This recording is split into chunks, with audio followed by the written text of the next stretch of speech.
name is Kojo Tebi Krenzel. Yeah. I usually sign Tebi as an artist, yes. I'm 53. I am a graduate from UST. I specialize in painting. My elective was graphic designing. So right after school, that is after graduating from the College of Arts as a painter, I taught there for a year, and then I moved to Cape Coast University where I did my master's in philosophy. Then from there I went into practice. So I worked not as a painter, but rather with the elective as a graphic designer. I didn't start painting initially from there.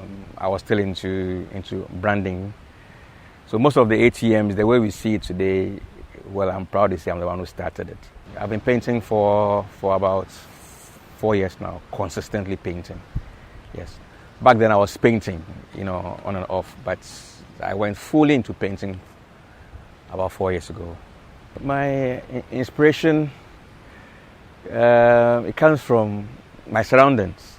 In Africa we have a lot of things that we take for granted.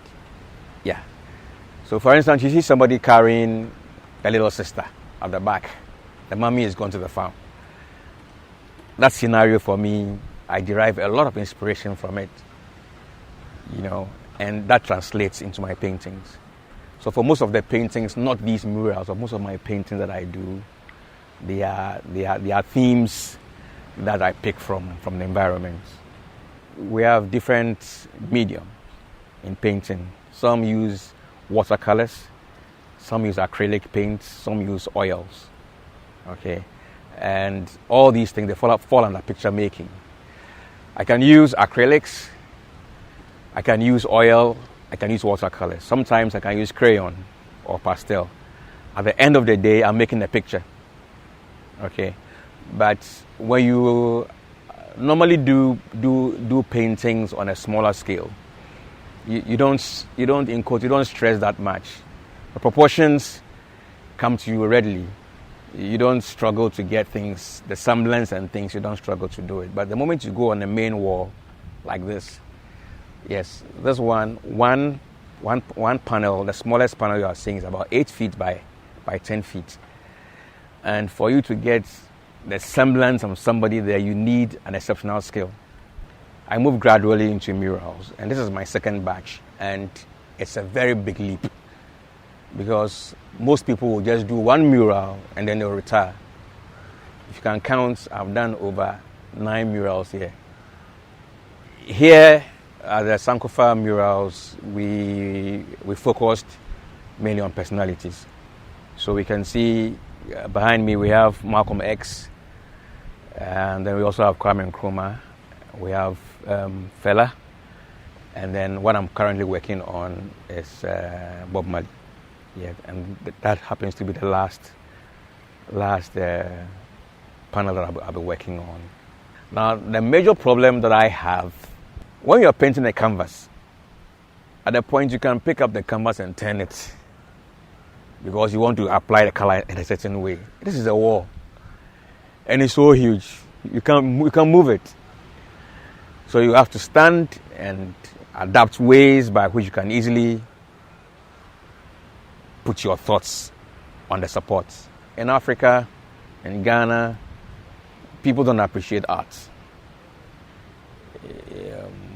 I haven't bought myself a bowl or a plate. Why should I go and buy a painting and hang in my room? So people would want to satisfy themselves. People who admire paintings are people who have got disposable income. They feel they've got 10 cedis, they can spend 2 cedis and buy a painting. So people hardly buy paintings. But the few who buy paintings, that is where the beauty lies. It's like jazz music. A lot of people don't like jazz music. When you play jazz music, they want to switch to something else. But the moment the person understands that he loves jazz, no matter the quality, the price, where he has to get it from, he's going to get it. Just exactly how painting is like. So people will only come for painting when they understand it and they appreciate it. Fortunately for me, Sankofa Beach House, my client really understands arts. He loves painting. And so I've spent about 4 months here and I don't go anywhere. I just go home for the weekend and I'm here. So when your client understands art and he loves arts, he can let you stay on his residence for a year